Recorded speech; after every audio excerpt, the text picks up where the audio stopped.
नमस्कार। आज हम कोरोना वैक्सीन के निर्यात की बात करेंगे। कोरोना वैक्सीन की जो डोज हैं उनके निर्यात पर सभी उत्पादक देशों ने प्रतिबंध लगा दिया है या उसके निर्यात को काफ़ी कम कर दिया है। यदि हम भारत की बात करें तो भारत में भी कोरोना से प्रभावित लोगों की संख्या बढ़ते देख सरकार ने वैक्सीन निर्यात में काफ़ी कमी ला दी है, जिससे कई देशों में बेचैनी है। इन देशों ने कहा है कि भारत वैक्सीन निर्यात पर पूरी तरीके से प्रतिबंध नहीं लगाए। यदि वो ऐसा करते हैं तो उनके यहाँ जो कोविड से लड़ने की लड़ाई है वो काफ़ी मंदी हो जाएगी। इसलिए भारतीय कंपनियों से मिले पहले टीके की मदद से कई देश अपने लोगों को पहली डोज दे चुके हैं, लेकिन अब उन्हें दूसरी डोज देने में वैक्सीन की कमी का सामना करना पड़ रहा है। ये हम जानते हैं कि भारत दुनिया का सबसे बड़ा वैक्सीन उत्पादक देश है और वैक्सीनेशन का काम जनवरी से चल रहा है। ऑक्सफोर्ड एस्ट्राजेनेका की कोविशील्ड और देश में ही बनी कोवैक्सीन का इस्तेमाल टीकाकरण में हो रहा है। कोविशील्ड का उत्पादन पुणे स्थित सीरम इंस्टीट्यूट ऑफ इंडिया में हो रहा है, जो कि दुनिया की सबसे बड़ी वैक्सीन उत्पादक कंपनी है। भारत बड़ी मात्रा में अपने पड़ोसियों और दूसरे देशों को वैक्सीन का निर्यात करता रहा है। ये निर्यात व्यापार के तौर पर अनुदान की तरह या वैश्विक कोवैक्स स्कीम, जो कि गरीब देशों की मदद के लिए चलाई जा रही है WHO के द्वारा, उसके तहत किया जा रहा है। लेकिन कोविड-19 की दूसरी लहर के कारण वैक्सीन के निर्यात को कम करना पड़ रहा है। वैक्सीन का निर्यात पूरी तरह से बंद नहीं किया गया है, लेकिन घरेलू जरूरतों को ध्यान में पहले रखा जा रहा है। मार्च से अप्रैल के बीच निर्यात 93% कम हुआ है, यानी 2 करोड़ 80 लाख में से यह संख्या घटकर 20 लाख डोज रह गई है। देश में टीकाकरण को अधिक महत्व देने के फैसले से कुछ ही दिनों पहले मार्च के मध्य में वैक्सीन के निर्यात में काफ़ी कमी आई है। इसका असर दूसरे देशों पर पड़ना तय है।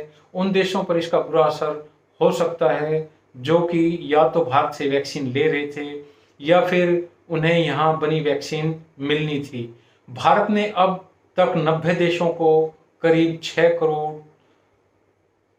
60 लाख वैक्सीन दी हैं। इनमें से 54% का व्यापार के तहत निर्यात हुआ है, 16% दान में दिए गए हैं, बाकी के 30% का निर्यात कोवैक्स प्रोग्राम के तहत हुआ है। 70% दान पड़ोसी मुल्क बांग्लादेश, म्यांमार, नेपाल, भूटान, श्रीलंका और मालदीव को दिए गए हैं। ये कुल निर्यात का 1/3 है। भारत ने इन देशों को करीब 1 करोड़ 80 लाख टीके दिए हैं। कोवैक्स के तहत भेजे गए टीके ज़्यादातर अफ्रीकी कंट्रीज में गए हैं। व्यापारिक निर्यात ज़्यादातर मोरक्को, ब्रिटेन, सऊदी अरब और ब्राज़ील को किए गए हैं।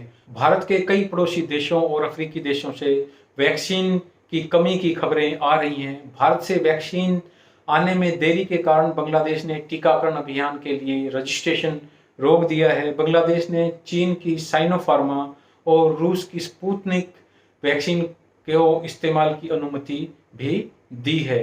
नेपाल में भी भारत की ओर से निर्यात बंद होने के कारण टीकाकरण अभियान को रोक दिया गया है। भारत ने नेपाल को 25 लाख डोज देने हैं। इनमें से 10 लाख व्यापारिक समझौते के तहत दिए जाने हैं।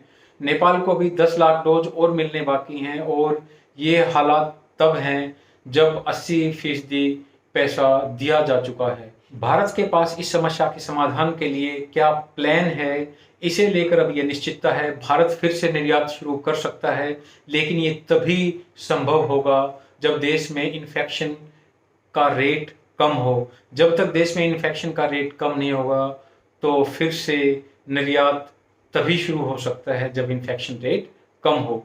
अन्य देशों को अब ये लगने लगा है कि भारत बचे हुए ऑर्डर को शायद कैंसिल ना करे। वो चिंतित इसलिए भी है क्योंकि उन्हें लगता है कि भारत से इतने डोज आने में 6 महीने से 1 साल तक का समय लग सकता है।